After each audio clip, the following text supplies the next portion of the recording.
Good morning everyone, welcome to knowledge account. আমরা দেখব নতুন মাস, একদম 1 এপ্রিল, ফ্রেশ মাস। তো আজকের কারেন্ট অ্যাফেয়ার্সে কী কী রয়েছে, ইম্পর্টেন্ট কোয়েশ্চেন্স, তার সাথে সাথে রিলেটেড স্ট্যাটিক জিকেগুলো আমরা দেখে নেব। খাতা পেন নিয়ে সবাই স্টার্ট করে দাও। দেখো আজকে তোমাদের যেহেতু এই ক্লাসটা একটু দেরি করে হচ্ছে, একটু তোমাদের ক্লাসের টাইমিংগুলো এদিক ওদিক হয়েছে এই দুদিন ঈদের জন্য। তো ম্যাথের ক্লাসটা ওই কারণেই আজকে অফ থাকছে। কালকে থেকে তোমাদের ম্যাথের ক্লাস কন্টিনিউ হবে। বাদবাকি আজকে যেমন 10:30টায় WBCS PYQ হয়, আজকে জিওগ্রাফি দিয়ে তোমাদের স্টার্ট হবে। আর এখানে রেলওয়ে আজকে তোমাদের জিকে বুস্টার হবে। কেমন? সায়েন্সের ক্লাসটা আগামীকাল হবে। তো টেলিগ্রামে লিঙ্ক থাকবে, WBP জিকে বুস্টারও হবে কেস স্টাডিতে, তোমরা জয়েন করে নিও। আমাদের টেলিগ্রাম চ্যানেলের নাম নলেজ অ্যাকাউন্ট। ইউটিউব থেকে নোটিফিকেশান না গেলেও তোমরা এই টেলিগ্রামে যুক্ত হয়ে যাও, ওখান থেকে তোমাদের নোটিফিকেশান চলে যাবে। প্রথম প্রশ্ন কি আছে আজকে? সম্প্রতি কোন দেশ নিউ ডেভেলপমেন্ট ব্যাংকে যোগদানের ঘোষণা করেছে? অনেক কিছু ইম্পর্টেন্ট জিনিস এখান থেকে আমাদের জানার আছে। ইন্দোনেশিয়া নিউ ডেভেলপমেন্ট ব্যাংকে যোগদানের ঘোষণা করেছে। ঠিক আছে? এই যে নিউ ডেভেলপমেন্ট ব্যাংকটা, এটা হচ্ছে ব্রিক্স গ্রুপ কর্তৃক প্রতিষ্ঠিত। ব্রিক্স এর ব্যাংক হচ্ছে নিউ ডেভেলপমেন্ট ব্যাংক। ইন্দোনেশিয়া যোগদান করলে নিউ ডেভেলপমেন্ট ব্যাংকের সদস্য হবে মোট 9টা। 6 জানুয়ারি 2025-এ ব্রিক্সের পূর্ণ সদস্যপদ লাভ করেছিল ইন্দোনেশিয়া, এবং তারপরেই এই নিউ ডেভেলপমেন্ট ব্যাংকে যোগদানের সিদ্ধান্ত নিয়েছে। ইন্দোনেশিয়া ব্রিক্সের 10th মেম্বার কান্ট্রি, দক্ষিণ পূর্ব এশিয়ার প্রথম দেশ যেটা ব্রিক্সে যোগদান করেছে। ব্রিক্স সম্পর্কে একটু দেখে নিই। ব্রিক্স একটা আন্তঃসরকারি সংস্থা যেটা ব্রাজিল, রাশিয়া, ইন্ডিয়া, চায়না দ্বারা প্রতিষ্ঠিত হয়েছিল। 2001 সালে ব্রিটিশ অর্থনীতিবিদ জিম ওনিল এই ব্রিক্স মানে ব্রাজিল, রাশিয়া, ইন্ডিয়া, চায়না এই শব্দটা ব্যবহার করেছিলেন। এই শব্দটা কে ব্যবহার করেছিল? Gym O'Neill. 2010 সালে দক্ষিণ আফ্রিকা যোগদানের সাথে সাথে এই গ্রুপের নাম ব্রিক থেকে হয়েছিল ব্রিক্স। এস যুক্ত হয়েছিল সাউথ আফ্রিকা। 1 জানুয়ারি 2024-এ মিশর, ইথিওপিয়া, ইরান, সৌদি আরব আর সংযুক্ত আরব আমিরাটস এরা ব্রিক্সে যোগ দেওয়ার কথা বলে। কিন্তু পরে সৌদি আরব এখনও ব্রিক্সে যোগদানের প্রস্তাবটা বিবেচনা করেনি, এটাও আমাদের মাথায় রাখতে হবে। ইন্দোনেশিয়া ব্রিক্সে যোগদানকারী সর্বশেষ দেশ, তাই বর্তমানে এখন সদস্য সংখ্যা আমাদের 10 ধরতে হবে, মানে ব্রিক্সের 10টা দেশ। তাহলে কি কি থাকছে? ব্রাজিল, রাশিয়া, ইন্ডিয়া, চায়না, দক্ষিণ আফ্রিকা, মিশর, ইথিওপিয়া, ইরান, ইন্দোনেশিয়া, সংযুক্ত আরব আমিরাত।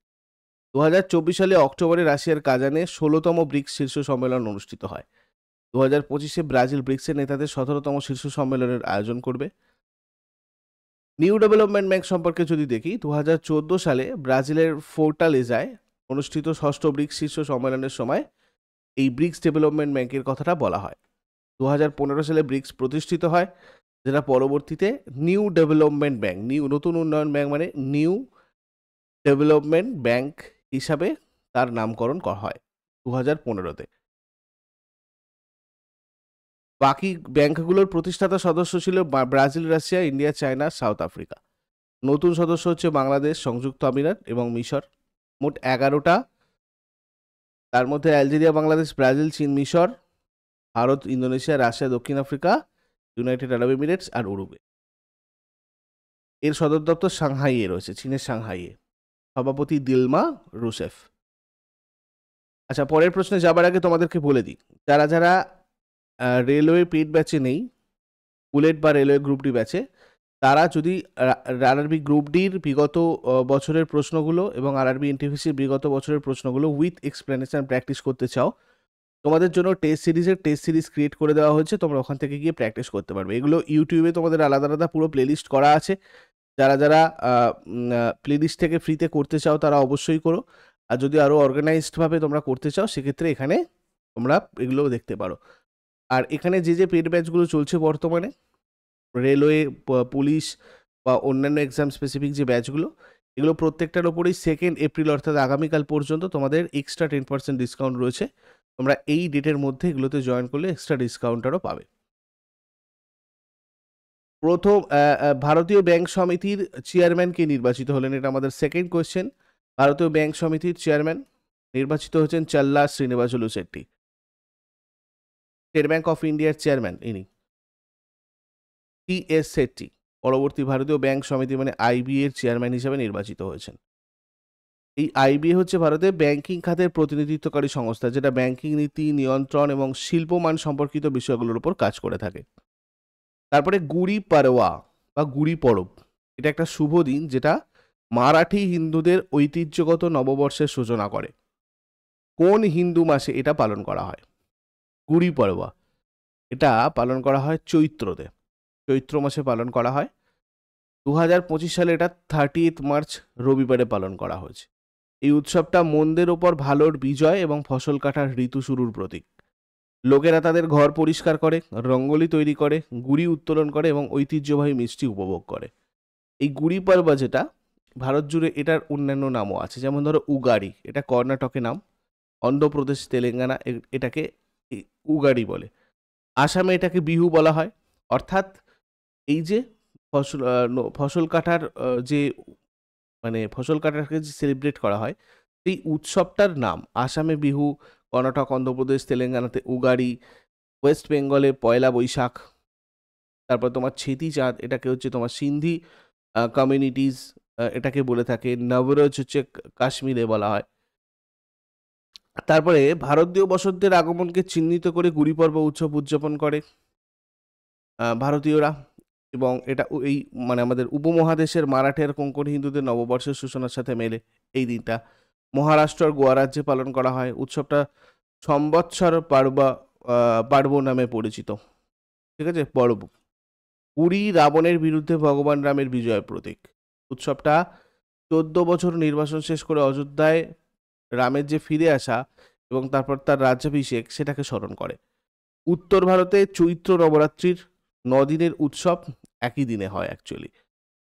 যাই হোক, পরের প্রশ্নে চলে আসবো। সম্প্রতি কোন রাজ্য পুলিশ কর্মীদের স্থানান্তর প্রক্রিয়া স্বচ্ছ করতে একটা অ্যাপ চালু করেছে? রিসেন্টলি পুলিশ কর্মীদের যে ট্রান্সফারের প্রসেস সেটাকে আরও ট্রান্সপারেন্ট করতে পশ্চিমবঙ্গ একটা অ্যাপ চালু করেছে। পুলিশ বদলিতে স্বচ্ছতা আর দক্ষতা বাড়াতে পশ্চিমবঙ্গ পুলিশ নতুন মোবাইল অ্যাপ্লিকেশন চালু করেছে। EHRMS সফটওয়্যারের সাথে একত্রিত এই অ্যাপটা কনস্টেবল থেকে সাব ইন্সপেক্টর পর্যন্ত পুলিশ কর্মীদের তাদের বদলির অনুরোধ ডিজিটালভাবে জমা দিতে সক্ষম করে। বদলির আবেদনের সময়সীমা 11 এপ্রিল নির্ধারণ করা হয়েছে। তারপরে সম্প্রতি কোন দেশ ফেক নিউজকে সীমিত করতে ফেসবুককে নিষিদ্ধ করেছে? ফেক নিউজকে সীমিত করতে ফেসবুককে নিষিদ্ধ করেছে পাপুয়া নিউগিনি। অপপ্রচার, ভুয়ো তথ্য, হিংসাত্মক মন্তব্য এবং পর্নোগ্রাফি রুখতে সামাজিক যোগাযোগ মাধ্যম ফেসবুক বন্ধ করা হয়েছে পাপুয়া নিউগিনিতে। পাপুয়া নিউগিনির পুরো নাম the independent state of Papua New Guinea. ইংরেজিতে পাপুয়া নিউগিনি প্রশান্ত মহাসাগরের একটা দ্বীপরাষ্ট্র। এটা ওশিয়ানিয়া মহাদেশের মেলানেশিয়া অঞ্চলে অবস্থিত। রাজধানী পোর্ট মোরসবি। মহাদেশ ওশেনিয়া। মুদ্রা পাপুয়া নিউগিনি। কি নাম? প্রধানমন্ত্রী জেমস মারাপে রয়েছেন বর্তমানে। তারপরে সম্প্রতি বিশ্বের সবচেয়ে মূল্যবান ইস্পাত কোম্পানিতে পরিণত হয়েছে কোনটা? বিশ্বের সবচেয়ে মূল্যবান ইস্পাত কোম্পানি হয়েছে কোনটা? JSW steel limited.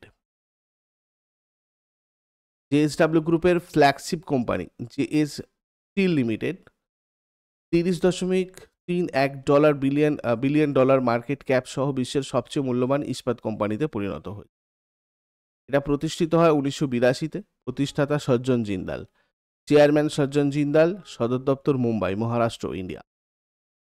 তারপরে সম্প্রতি কোন উপকূল থেকে VLSR SAM সফলভাবে পরীক্ষা করা হয়েছে? VLSR SAM সফলভাবে পরীক্ষা করা হয়েছে উড়িষ্যা থেকে, উড়িষ্যার উপকূল থেকে। আমাদের DRDO প্রতিরক্ষা গবেষণা এবং উন্নয়ন সংস্থা ডেভেলপমেন্ট, এখানে DRDO যেটা, এবং ডিফেন্স রিসার্চ ডেভেলপমেন্ট অর্গানাইজেশন যেটা আমাদের, ঠিক আছে, এটা ভারতীয় নৌবাহিনী 26শে মার্চ 2025-এ উলম্বভাবে উৎক্ষেপণযোগ্য স্বল্পপাল্লার surface to air missile VLSR SAM এটার উড্ডয়ন পরীক্ষা সফলভাবে সম্পন্ন করেছে। এটার নামটা আমাদেরকে মনে রাখতে হবে, এবং এটা হচ্ছে কিন্তু সারফেস টু এয়ার মিসাইল। উড়িষ্যার চাঁদিপুরে যে ইন্টিগ্রেটেড টেস্ট রেঞ্জ রয়েছে সেখান থেকে এটা উৎক্ষেপণ পরীক্ষাটা করা হয়েছিল। ঠিক আছে, এই ক্ষেপণাস্ত্রটি খুব কাছ থেকে এবং কম উচ্চতায় একটা উচ্চগতির আকাশ লক্ষ্য বস্তুতে সফলভাবে আঘাত করতে পারে এবং সেটাকে ধ্বংস করতে স্পেসিফিকেশন যদি দেখি, এর ব্যাস 178 মিলিমিটার, ডানার বিস্তার 508 কিলোমিটার, দৈর্ঘ্য 93 মিটার, ওজন 170 কেজি, সর্বোচ্চ গতি ম্যাক 4.5 এবং সর্বোচ্চ উচ্চতা 16 কিলোমিটার। তারপরে সম্প্রতি আতুকাল পোঙ্কালা উৎসব কোথায় পালিত হয়েছে? এটা তিরুবনন্তপুরমে পালন করা হয়। আতুকাল পোনকালা বা আতুকাল পোঙ্গালও বলে এটা।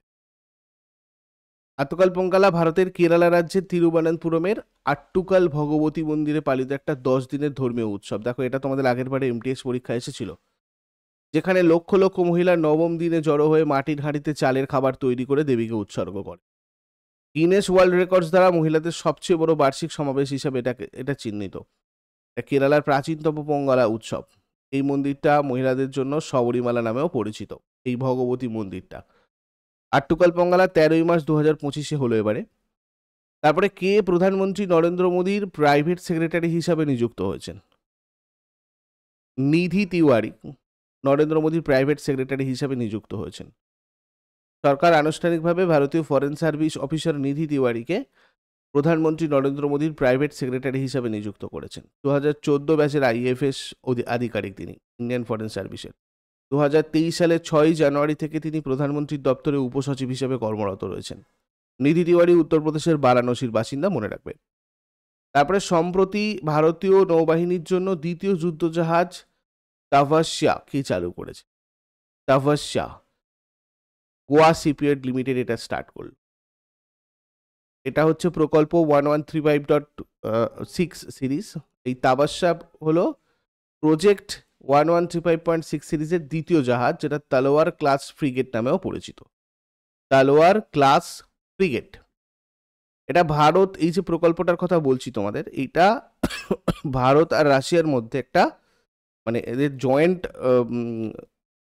মানে দুটো দেশ মিলে এই ধরনের একটা জিনিস করেছে, যেটা মূলত ক্রিভাক 3 ক্লাস ডিজাইনের ওপর ভিত্তি করে তৈরি। এই ধরনের দুজনে মিলে কোলাবোরেশনে কিছু জিনিস তৈরি করছে, তার মধ্যে এটা দ্বিতীয় জাহাজ। প্রথম জাহাজগুলো রাশিয়াতে হয়েছিল, আর পরবর্তী যে জাহাজগুলো এখন ভারতে হচ্ছে।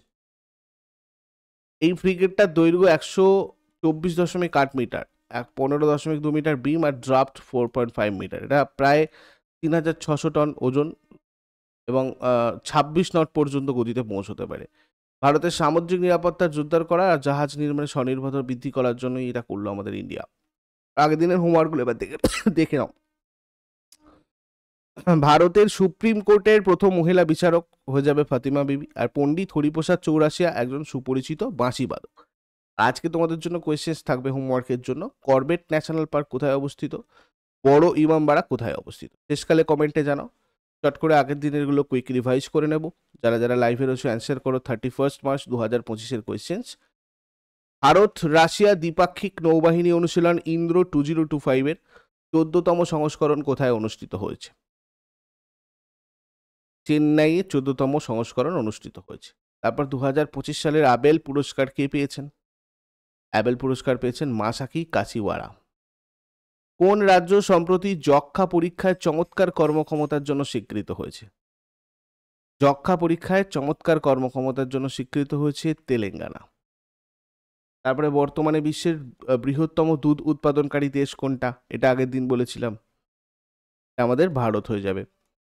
সম্প্রতি কে সহকার ট্যাক্সি প্রকল্প চালু করার ঘোষণা দিয়েছেন? স্বরাষ্ট্রমন্ত্রী অমিত শাহ। সম্প্রতি ভারতীয় সশস্ত্র বাহিনী ত্রিসেবা মহড়া প্রচণ্ড প্রহর, ট্রাই সার্ভিস এক্সারসাইজ প্রচণ্ড প্রহার কোথায় পরিচালনা করেছে? অরুণাচল প্রদেশ।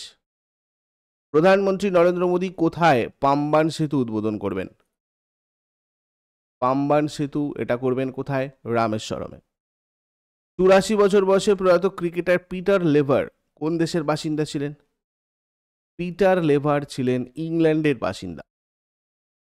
2025 সালের এশিয়ান রেসলিং চ্যাম্পিয়নশিপে ভারতের প্রথম স্বর্ণপদক জেতা ক্রীড়াবিদকে? মনীষা ভানওয়ালা। 2025 সালের সিনিয়র এশিয়ান রেসলিং চ্যাম্পিয়নশিপ আম্মানে ভারতের প্রথম রৌপ্য পদক জেতা ক্রীড়াবিদকে? ঋতিকা। আন্তর্জাতিক শুক দিবস কবে পালন করা হয়? 20 March. World down syndrome day কবে পালন করা হয়? 21 মার্চ। শহীদ দিবস কবে পালিত হয়? 23 মার্চ। এগুলো ছিল আগের দিনের প্রশ্ন। ইউজফুল বলে মনে হলে লাইক করো, শেয়ার করো, কমেন্ট করে ফিডব্যাক জানাও। আর প্রতিদিন সকাল 6টার সময় ডেলি কারেন্ট অ্যাফেয়ার্সের আপডেটের জন্য নলেজ এখনকে সাবস্ক্রাইব করে বেল আইকন প্রেস করে অলে ক্লিক করে নাও। Thank you so much. Take care. Have a great day.